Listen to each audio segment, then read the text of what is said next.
Crisis amplifies the stories of the small business owners and startup founders, as well as scale-up entrepreneurs that are thinking big and finding opportunity in crisis, as well as inspiring a generation. As I mentioned to you, this program is brought to you by Endeavor. Endeavor is a mission-driven global organization that believes that job creation, innovation, and overall prosperity flourish where there is robust support for high-impact entrepreneurs. So it gives me great pleasure to introduce our guest today on the show, Vivian Nwakah, who is the CEO and founder of Medsaf. So Vivian, welcome to the show and thank you for being with us today. First and foremost, how are you doing in this COVID-19 time? Hi, how are you? Thank you so much for having me today. You know, we're doing well. I've never spent so much time in my apartment before. So it's actually a good time to kind of be quiet for a second and reflect on life, and then also build your dreams. So it's as bad as the shape the world is in. I've been okay, and I'm blessed for that. So thank you for asking. Oh, you're most welcome. And can you please start telling us can you tell us a bit about your company, Medsaf, just to give an audience a bit of background as to what Medsaf is all about? Absolutely. So Medsaf is an enterprise solution for healthcare stakeholders to purchase, manage, and track medications through complicated supply chains. So we use data analytics and technology to increase access, affordability, and quality of medications dispensed. We launched in about 2017 to combat the fake and substandard medication issue that plagues countries like Nigeria, but also other emerging markets as well. We currently are in Nigeria. We work with over 400 various clients, and we're expanding. Our plan is to be the platform for all pharmaceutical transactions worldwide. So we have a huge vision, a long way to go. But by starting here in Nigeria, which is the worst case scenario globally, we're building something that's strong enough to stand up to any market anywhere. So it's a very exciting business. I mean, it sounds like a very exciting business. So you said that, so essentially you have the aim to be kind of like the one-stop shop for healthcare stakeholders to purchase, manage, and track medications. So that sounds like a lot of, that sounds very exciting, but can we break that down exactly for what that means for our audience? Yeah, so if you're a hospital or pharmacy, you don't have to worry about, stocking your pharmacy, right? Your hospital pharmacy or your pharmacy. Basically, you go on our platform, click accept, and the medications that you need are delivered to you just in time.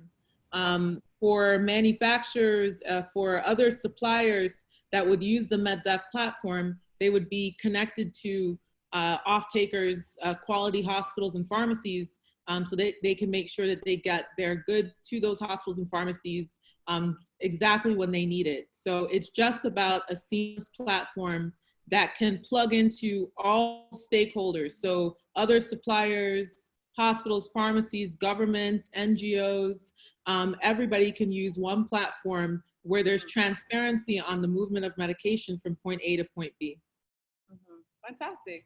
And so how did you come up with that business idea? It's a very, right now we're in the middle of a global pandemic. So it's obvious that, healthcare and medicine would be something that people make use of, but you started this a while ago. So tell us about how you started your company and what gave you the idea to come up with this concept. Yeah, no, definitely. So I'm an entrepreneur. This is my third company. My first company was helping to start home healthcare agencies in the US. So Illinois and Indiana. So that was my entrepreneurial experience before I moved to Nigeria about almost 7 years ago now. When I got here, I did start a solar company. So that was my first entrepreneurial experience here in Nigeria. But while I was building that company, a friend of mine died from taking a fake malaria pill. So that alerted me to this world that Nigerians are actually just resigned to the fact that they may or may not get a real medication if they go to the pharmacy or the hospital, and that's something that everybody even knew about. And so not only was it the pain of losing a friend, but also just the feeling that it's not fair that Africans are just okay with potentially not just having access to the medications that they need to save their life, and that someone needs to stand up for that. So that's how the concept of Medsaf was born, from that idea that quality medication is a fundamental human right and that everybody deserves access to quality and cost-effective medications. Fantastic. I'm sorry to hear about the loss of your friend. But it's also interesting that that experience was kind of what gave you, the start that you needed to start your company. And I'm looking forward to speaking about your company later on in the program. So this show is called Scaling Through Crisis, and we want to talk to entrepreneurs about kind of how they're dealing in this crisis. COVID-19 is a pandemic, as you know, that's affecting millions of entrepreneurs worldwide, but we still find that there are some stories of innovation and companies being able to scale through this very unfortunate pandemic. So I'd like to talk a little bit about how the pandemic has affected your business. So I wonder if you could tell us a little bit about that. Yeah, no, absolutely. So as I've already explained the story, we started in 2017 to do exactly what we do today. So we have a long history of, sensitizing the market to this idea that you can use technology and data analytics to make your job better, but also increase the quality of the types of medications that you're dispensing, and also reduce costs by doing that. So, back in 2017, we were going to the outskirts of Lagos with our laptop and helping hospitals and pharmacies, use our platform and teaching them how to use it. So when this pandemic hit, basically it just reinforces the good decision that we made so long ago, when the industry looked like it would have been impossible to move into a tech solution. Whereas COVID-19 has disrupted the supply chain even further. There's a bigger breakdown in supply chain now, right? So it's even more important for a hospital pharmacy to have a good partner to let them know where medications are in the country at any given moment in time. We've been working on our capabilities to source and our capabilities to have quality partners for over 3 years now. So what COVID-19 has done for us is it's just reinforced the good business decision that we made to start this company, and allowed us to expand allowed us to expand during this time. So for example, during this COVID-19 lockdown, we've actually expanded to Abuja from Lagos. So from a business perspective, our thought was we would open up an actual office in Abuja, and you would have staff there, etc. But this has accelerated the process of just being able to reach more customers and partners without having to move or do anything different. Medsaf is right now able to supply across the country, and we're serving a very, very big need right now for hospitals and pharmacies that are just trying to pick up the pieces and figure out how to move on in their own organizations. No, fantastic. So it's as if you were kind of ahead of the game. You came up with this idea. You said in 2017. I'm sure you never imagined that a pandemic of this sort would come maybe so soon. So it's good to see that your business model is being validated, in 2020 as well.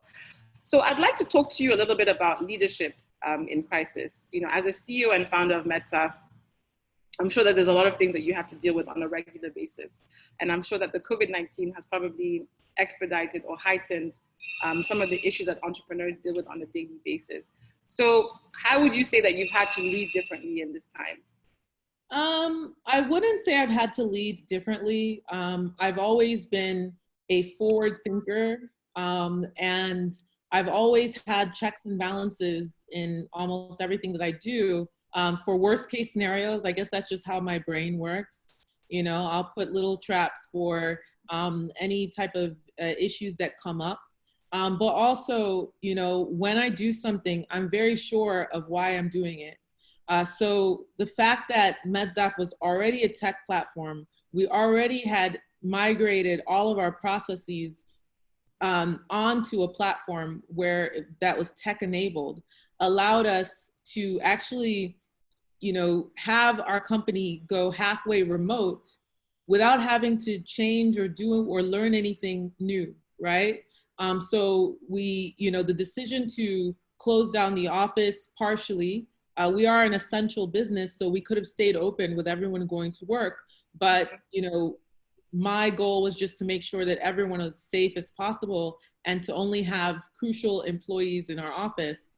But because we did the right things from the beginning, from the building of our foundation of our company, moving to remote work wasn't a big disruption or difference in our business.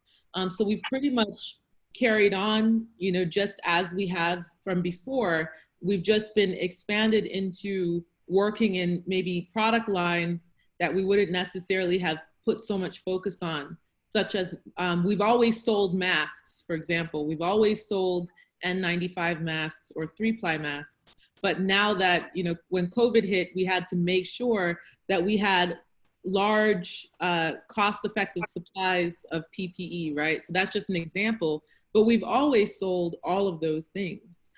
So it's just been about making sure that we're planning for more, an expansion in certain product lines, as well as a decrease in other product lines. So for example, the hospitals, you know, had to close, some of them closed, and then some of them had to reduce their own operations. So you're looking at less of a turnover, you're looking at your lower purchase amounts. But we work with hospitals and pharmacies, so we start to see an uptick in some pharmacies as well, and just what they're purchasing, but and also being a platform, that a tech-enabled platform, we're just able then to expand as well. So we haven't really seen a dip in revenue, which I'm sure is on the minds of a lot of business owners today. You know, so it was just about reinforcing what we know is right and being very clear in your intentions of what you're trying to do, and staying the course has allowed us to come out as a winner in this COVID-19 pandemic. No, absolutely. I mean, you make a good point. A lot of entrepreneurs in this time are facing a lot of uncertainty, but I do think that we're seeing with companies that invested or that thought about doing, you know, medical related things. You know, we have other companies like Helium Health and 54 Gene that are also in the same kind of medical field that you're in, that are also really thriving in this time. So it's good to see, and it's good to see that your business model is again being validated in this time. Okay, so it seems as though COVID-19 has, if anything, it's enhanced your business operations. If you could give, you know, a give or take, what's the increase been in terms of percentage? Would you say that you've had a 50% increase? Would you say that it's been like an 80% increase in demand for PPE and kind of medical equipment? Absolutely, astronomical. Way more than 300% increase in demand for, you know, PPE, right? And so, you know, from our perspective, we've always sold those. We've always had those connections. So to be able to just kind of double down on that was not a strain for us. I think that, you know, for us, it's just about making sure that we're in the front of people's minds so that they can realize that not, you know, now that COVID-19 has hit, you know, everyone and their mama wants to be a PPE seller, right? They want to sell masks, etc. But the reality is that there's also quality control issues as it pertains to N95 masks specifically as well. And so you want to make sure that your source is a credible source. And so for us, it's just about getting in front of the message that, look, we've always stood for quality. We've always done this from the inception. We were brought into this earth to actually make sure you get quality, cost-effective medical products. That is our core competency. And so you should be trusting suppliers and sources that actually have that in their DNA.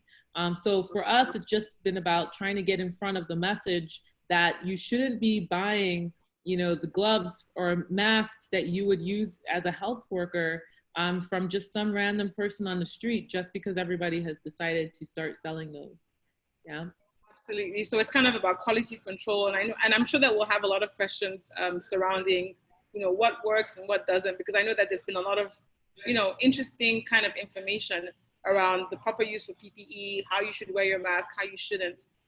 So that's definitely something that I look forward to speaking with you a little bit more about towards the end of the program. So now that we've kind of talked about a little bit how COVID-19 is or isn't affecting your business, I was reading through your biography, and I must say that you've had a very colorful career. And I think that there's a lot of things that people watching can learn from. So now that you're the CEO and founder of Medsaf, you have been since 2017. But one of the things that we're finding in this show is that people's experiences before, their startup or their company have a lot to do with the amount of success that they have with their business. So I know that you've had a career in politics. I know that you went to the Federal University of Rio de Janeiro in Brazil. You schooled in Atlanta. You've done a couple of different things. So could we discuss your entrepreneurial journey before now, or your career journey before now? How did you become, Vivian Nwakah now that we know as the founder and CEO of Medsaf? So I love my story because it's a story of just staying true to myself and reinvesting in myself and reinventing myself over and over again and pushing myself to limits. It's why I'm durable and resilient enough to start a drug company in Nigeria as an American-born Nigerian, right? So the story has led me here. I wanted to be an actress. My parents said no. So I said, okay, I'll be a sociology major. Realized that they weren't really making that much money. So I just walked into a business fair and convinced Wells Fargo Financial to hire me, which they did. So that was my first job out of college. So had no clue about mortgages. But before you go on, I mean, you make it seem like, you just walked into Wells Fargo and told them to give you. So how, tell us a bit more about that. Yeah, so I mean, again, it's like, do you have a belief in who you are and what you can do? So I've always had an unshakable belief that my mind is powerful, that I can manifest what I want in this world and that I can outsmart the challenges that face me. So I realized that, I'm not gonna probably be able to get a good job with this psychology and sociology major. Who's making the money? And I would look around and see that the business school had all of these, fancy fairs and all of these, I went to University of Illinois, Urbana-Champaign, so middle of the cornfields, Illinois. And I noticed that they had a lot of investment in their students, and I didn't see that in the psychology program. So I literally just walked into the fair and was able to wow the recruiters to give me a job. So, so that's just a story of just, how do you change your prospects, right? So a lot of my other, classmates would have just been very worried about, having to go and find a job or go to grad school, but I knew I was going to get a job, and so I just took it.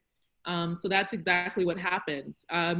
Got to Wells Fargo, did really, really well. It's sales. You're basically telling someone that I can help you achieve your dreams. You want to own a home.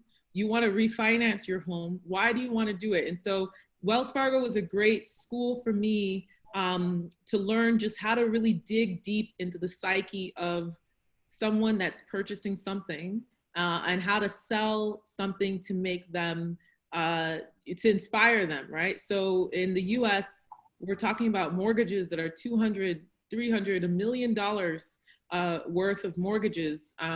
Usually that's the entire net worth of the individual. So being able to inspire them to work with you. So rose through the ranks there, did really well, was the first Black woman and youngest female to run my own branch. But then the market crashed. So for US market crashed. So for me, it was, housing represented to me the American dream. At that point in time, the only thing I wanted in my life was to buy homes and have, 2.5 kids and a dog. That was the American dream back then. And it died. And so as I saw it crumbling around me, I realized that I quickly needed to level up. I needed to figure out how to rise above the reality of my situation, which is I've got this degree. Can't really pay attention. I don't have the attention span to really go back to school right now. What do I do? So while the world was crumbling at that time in 2008, I decided to start to volunteer on a campaign of a friend.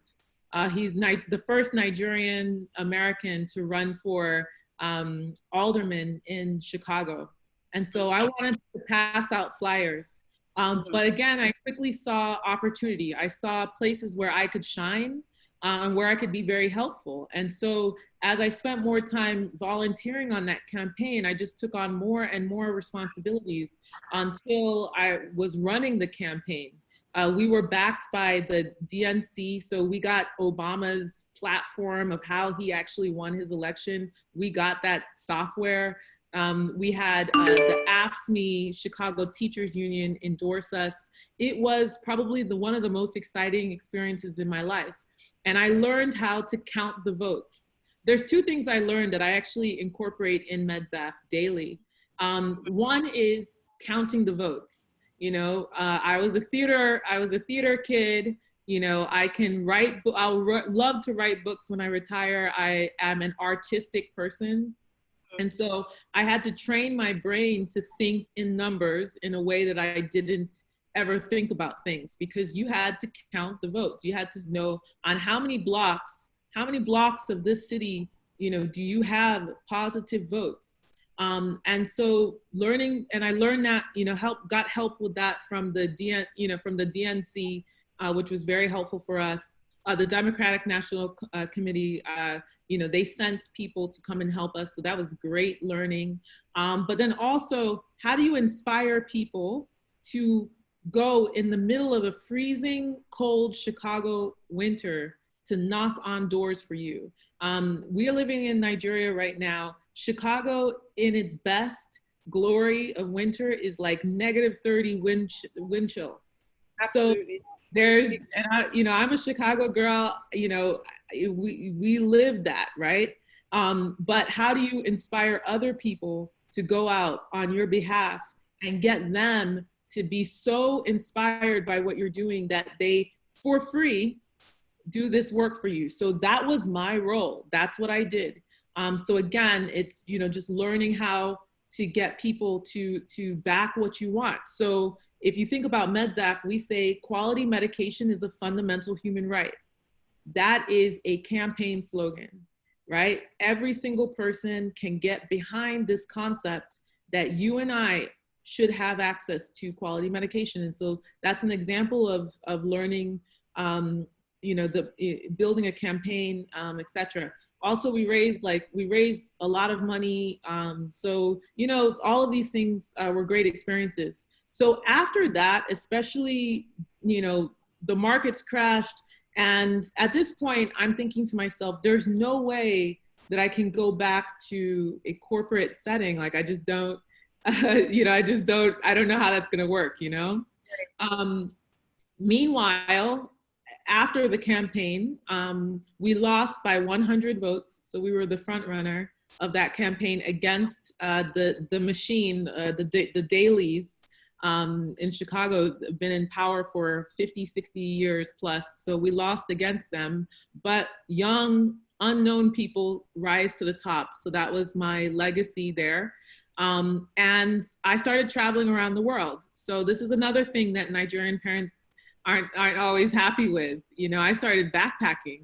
I started a website called lonelytripping.com. People would dare me to go places. I went to Turkey for the first time that way.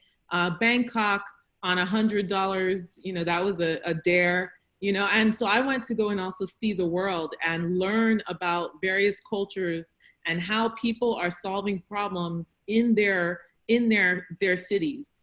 So that was that's probably the most impactful experience that I've ever had, career-wise.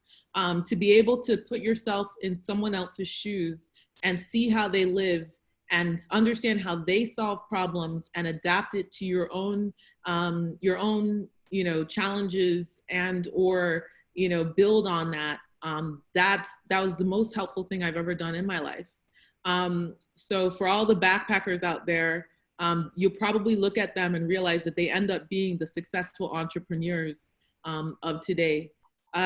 So while I'm also traveling, I helped start up a home healthcare. So that was when I said, okay, I'm going to have to, figure out how to build something out of nothing from scratch and make it successful. And so that was my first experience. So, I'm just testing out my life at this point, started the home healthcare agencies. That was an amazing experience. Learned all about, the US healthcare system and how that works and opportunities to be successful by solving problems of the system. Those companies are still running. But that's kind of like my entrepreneurial background from a US perspective. So when I decided that the home health cares were doing great, I needed to now get the foundations of business because, I didn't take business classes in college. Right. So of course, by this time I'm a seasoned traveler. And I couldn't imagine sitting down in a classroom for 2 years. So I found this program where I got to study at Georgia State's J. Mac Robinson business school, the Sorbonne in Paris, and the Federal University of Rio in Brazil. So with a small cohort of classmates, we traveled around the world. And it wasn't like, oh, you go this 1 week. It's literally like you move each country and you learn a different subset of your business program. So that was an amazing experience. Went to China as well. It was China and Brazil that led me to Nigeria. China, for whatever it's worth, was especially back then, was one of the most exciting places I'd ever been. To see all of these people working together to just change their society overnight, over and over and over again. And you could just see the growth that was happening there. That was something that I could never imagine from a US perspective.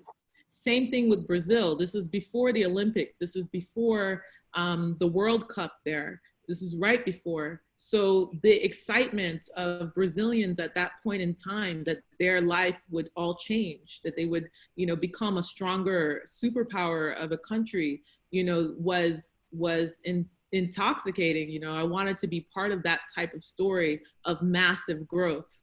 I went to Bahia in the north of Brazil and found out that everybody there thinks they're Nigerian. They have Nigerian food. They say they're Nigerian. And so then it was like, okay, I'm this Nigerian flavored American that has never been to Nigeria. So I said, I've been to Nigeria before you moved to Nigeria. So I had traveled now all over Asia, South America, Europe, and I had never been to Nigeria. And so it was at that point in time that I've run companies before, I have all this travel experience. I have, I have money in the bank. I've got, a lot of foundation. Let me just pop up in Nigeria and see what happens. And so I came here, no job, no clue. Lucky to have an uncle that has a nice house. And so I will say I was lucky to have the uncle that had a house. Huh? The family support. You have family support, essentially. I had 2 uncles here that helped me, and that's it. But I had no job, no clue, and I landed here for the first time. Yeah. What a story. I mean, so you kind of were gallivanting. Well, not gallivanting. You were exploring the world. For various reasons, and you had never actually been to Nigeria. So then you decided. So you were inspired by I guess, the Yoruba Nigerian culture that is in the northern side of Brazil, which then it's inspired you to go to Nigeria for the first time in 2017. Yeah, or not So, 2017, this was 2013. 2013, okay, but you started Medsaf in 2017. Yeah. Okay, all right, so you moved in 2013, and when you finally started the company, how were you able to raise finance for the business? Like, what was that like for you, especially Yeah. especially given the fact that you had never lived here? You mentioned that you had family connections that could help, but we all know how difficult it is to raise significant finance, especially for a tech company like yours. So talk to us about, I guess, that transition, never having lived here before, and then being able to come up with this idea for Medsaf. Well, again, this is why I'm an advocate for backpackers, right? Because when you land in the city you've never been in before, you don't know anyone. You've got to figure out how to know people, don't you? If you're Right. going to do anything or learn anything. So that's a skill that I had. So when I landed in Lagos, I just networked, right? And one of the very first things I did was embed myself just kind of in the tech ecosystem. I was inspired by the Jumias, the Congas, the stories of these entrepreneurs at the time that were building these large e-commerce platforms that were just changing the prospect of Nigeria.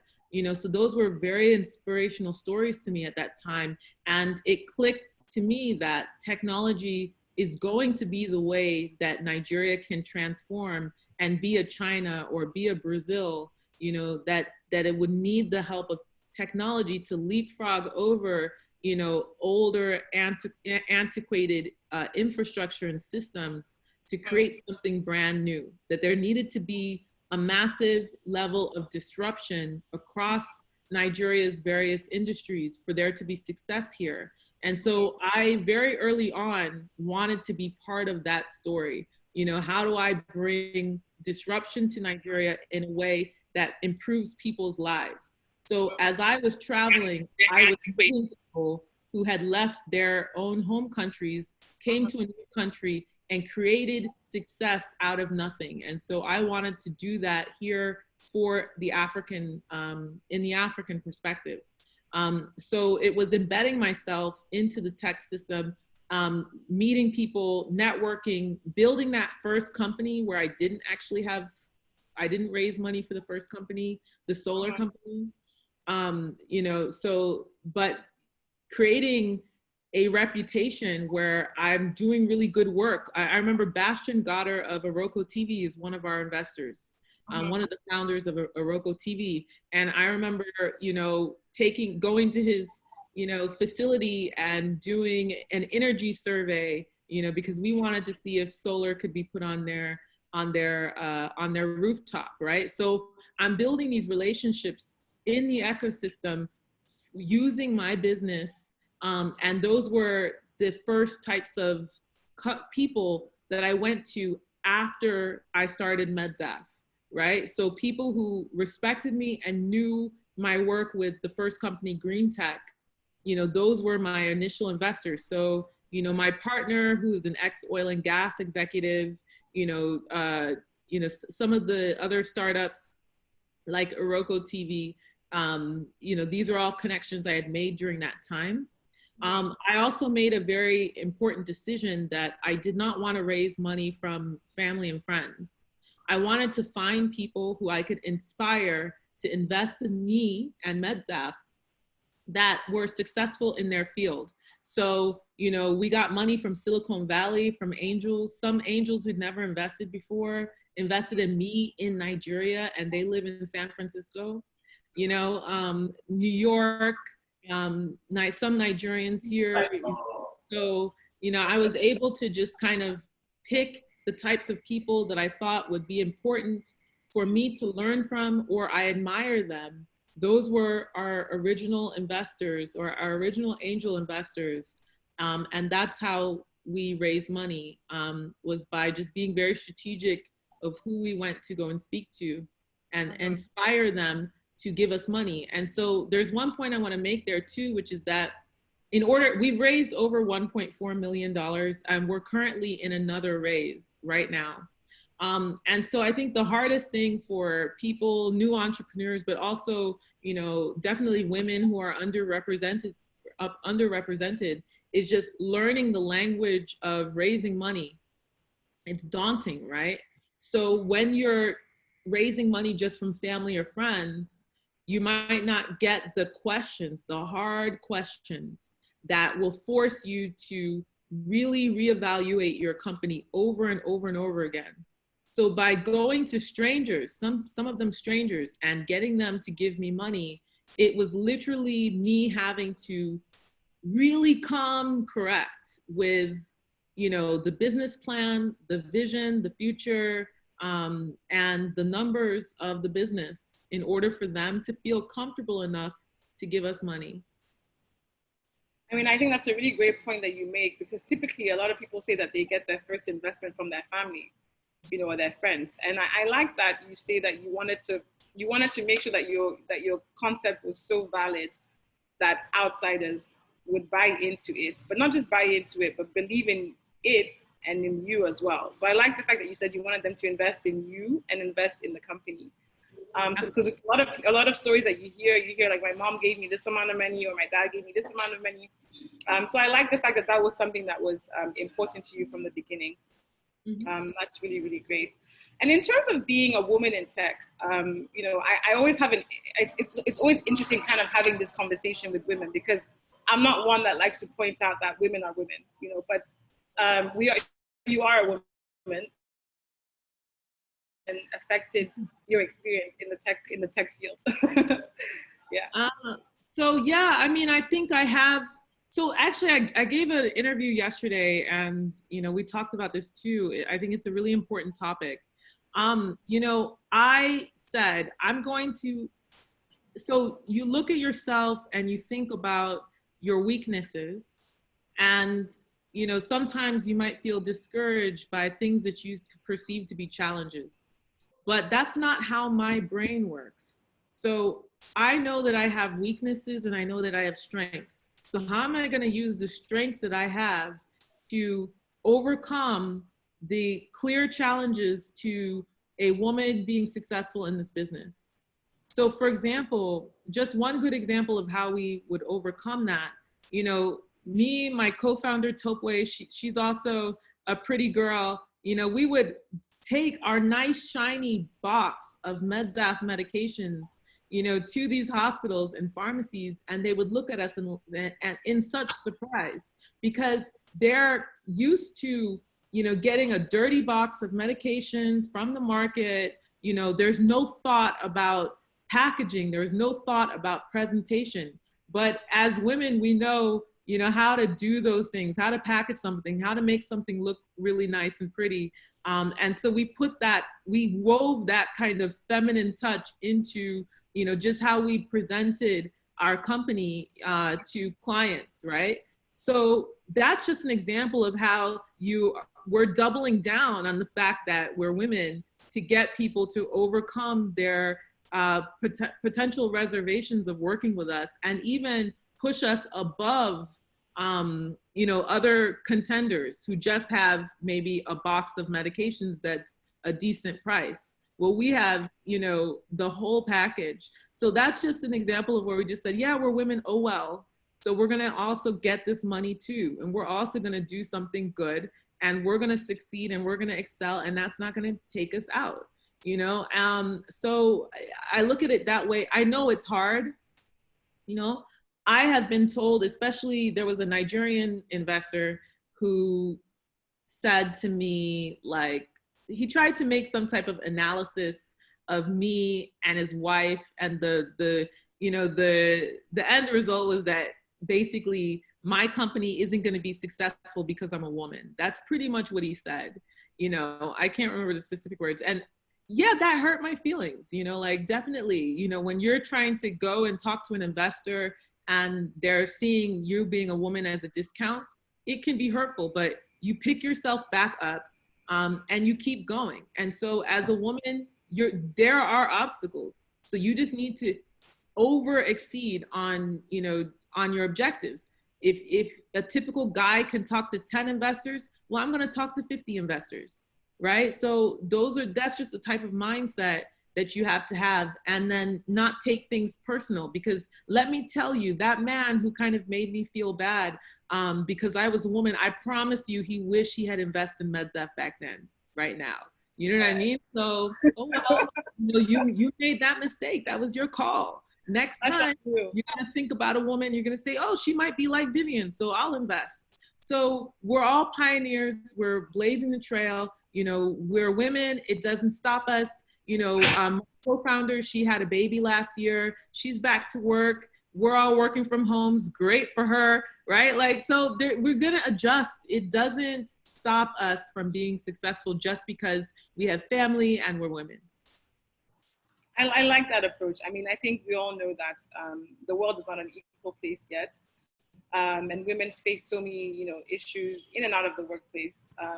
But I like the way that you think, in the way that you are so certain about the fact that, yes, I'm a woman, but I'm actually going to use, not even but, and I'm also going to use the strength that I have to enhance my, my opportunities in business. So I think that that's a very innovative way to look at it, because we always talk about what are the issues that women are facing. So maybe we should pivot the way that we think about it and try to focus.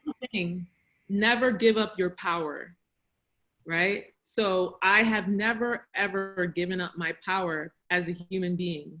And as long as you double down on that and your ethics and your code of conduct, then you are successful. But the moment that you give up your power dynamics in a conversation, you're done. So you've got to be careful about that, about, what it means to be a woman in business in an African context. It's rough. Right. So what advice do you have for women who are who want to go into entrepreneurship? Yeah, there's nothing stopping you except your mind. I recently, like yesterday, I reread The Alchemist. I don't know if you've ever read that book. I read that in December again, and it's one of my favorite books. Yes. Yeah. So I reread that. Someone made me think about that book again, and I sent it to them, and I said, let me reread it, because I read this book around the time I started traveling, right? And, and then it's that reminder of, it's inside of you. Everything, the power of what you need to achieve and your greatest wants and desires, and the power to get what you need is all within you, right? And you just have to unlock that power, and you have to be understanding that, there are going to be challenges and it's going to be hard, but you're going to persevere and you're going to be brave, so these are all, personal development, just kind of concepts that I work on every single day, but that's the only way you're going to be successful at anything in life, not just even entrepreneurship, even entrepreneurs. If you're trying to rise up through a corporation, etc., it's all the same thing. You've got to believe in yourself, be brave, listen to your intuition, and pay attention to the signs, and go after your destiny. Mm-hmm. Mm-hmm. I like that. I really like that. I'd like to take some questions from the audience. That's kind of like what we like to do, to get an opportunity for the people watching to ask a few questions. So I'm going to pull up a couple of questions that we have, and hopefully you can answer some of them. Let's see here. So we have a question from Nonso here, who's asking, how do you keep innovation at the heart of your company during this time? So the only way that you can keep innovation at the heart of your company is if innovation is the heart of your company. Yeah. So you need to go back to the drawing board and figure out, what are you trying to do here?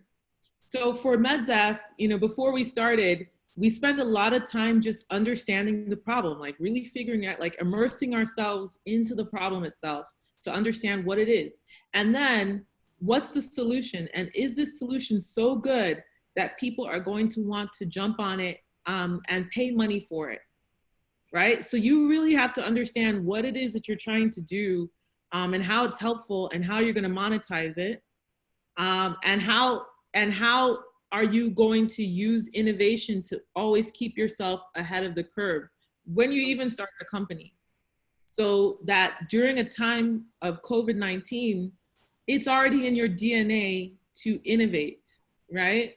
And if it's not in your DNA, take some time, tear everything apart, sit down with your team and go through the entire business again and see where can you start to infuse forward-thinking ideology, processes, and procedures that allow you to stay ahead of the curve. But innovation should be in the DNA of your company if you're innovating. Our company's legal name is Disrupt Pharma Tech. Why? Because we started to disrupt. That's innovation from the very beginning, in the heart of what we do.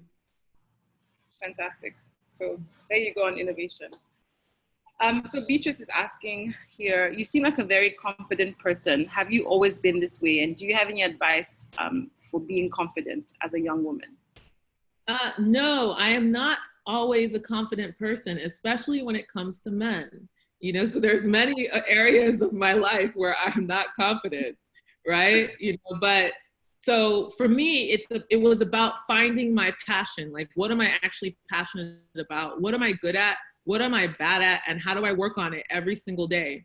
So that I made a very strategic point to share my backpacking journey, right? The reason why is because it is that self-reflection and that, unsurety of what's going to happen, even just on a day-to-day basis, that has made me who I am to be more confident today. So if I hadn't had put myself in really uncomfortable situations, if I hadn't fallen down and had to pick myself back up and laugh at myself and make mistakes and, just be very honest and real about who I am, I wouldn't have the confidence levels that I have today. So you've got to just kind of like reevaluate, what are you showing the world? When I was building Medsaf, I told everybody. So I was never stealth mode. Some startups like to do stealth mode. We don't have the luxury of being stealth mode. I wanted everybody to know what I was doing. And guess what? If I failed, oh well. And I think it's also one other thing is just thinking about failure as a way to grow. I have failed at so many things in my life. And it's those failures that teach you the lessons of how to do something better, more efficient, stronger, faster, or more closely aligned with your reality for the next time. And if you don't think like that, then you'll have trouble. But I'm not, I am who I am. I just am who I am, and I'm working on myself every day. Yeah. I mean, I like the honesty. I think sometimes you do have to take yourself out of your comfort zone, and you do have to take yourself out of what you know in order to really find who you are. And I can actually relate to that story. So thanks for sharing that. And I have a question for you. So, excuse me, I'm just going to move into a different office because I'm getting a bit.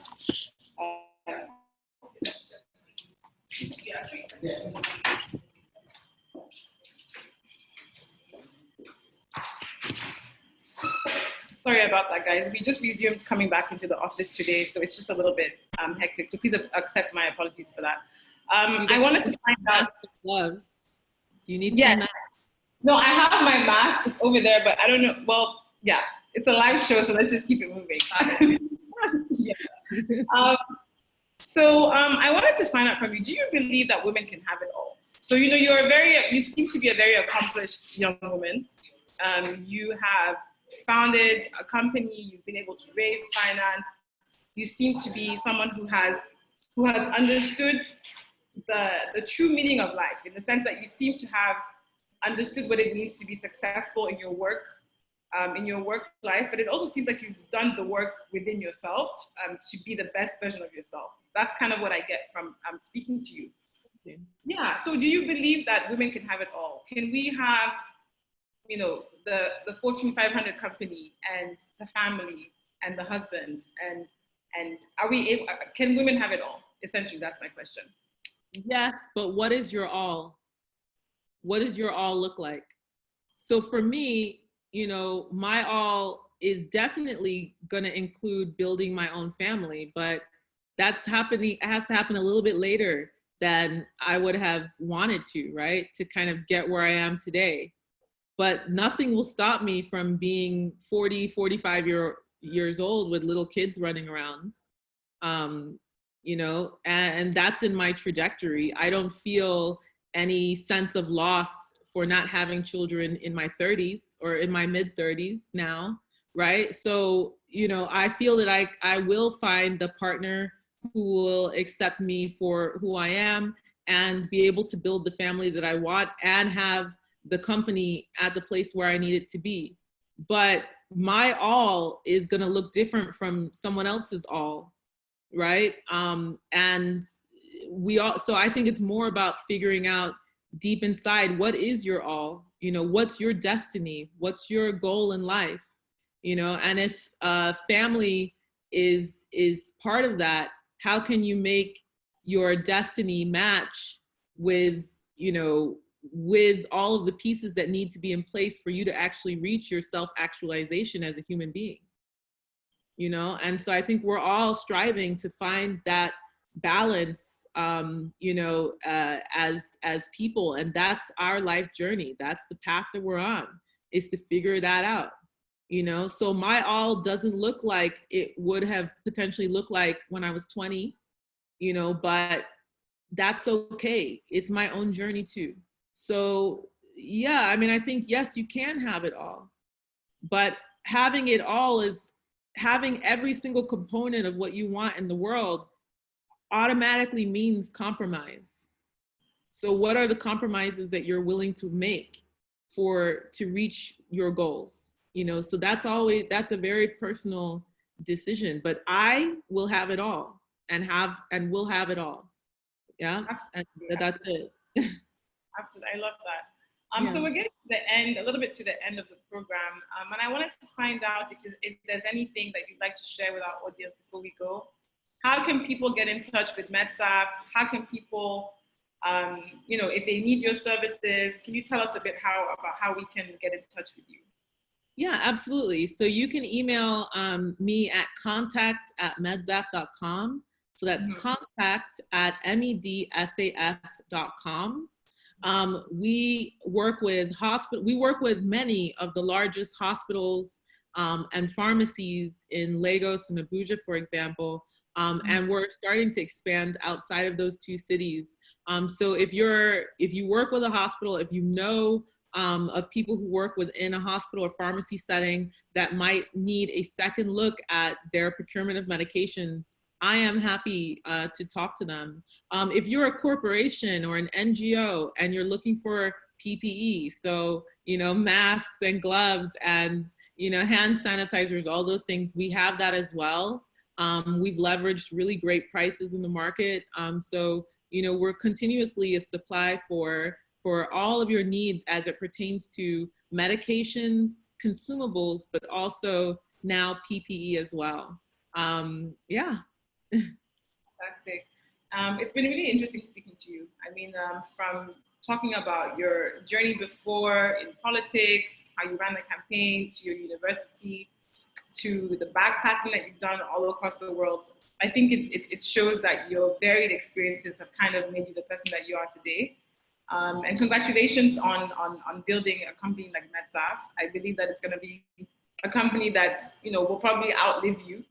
In the future. And can I say something that is just like my mantra? And I think absolutely.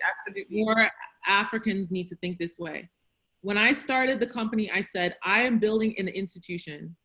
I want to be Rockefeller. I want to be, those institutions in the United States and across Europe that live generations and generations past the founder.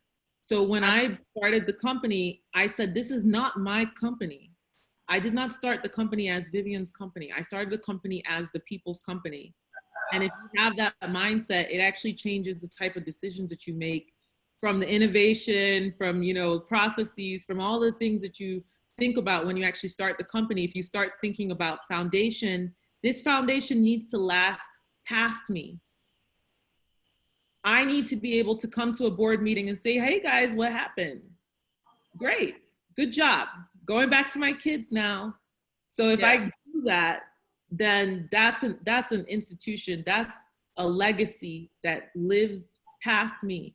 And that's how Africa will rise, by actually creating businesses that are sustainable past MD who controls everything.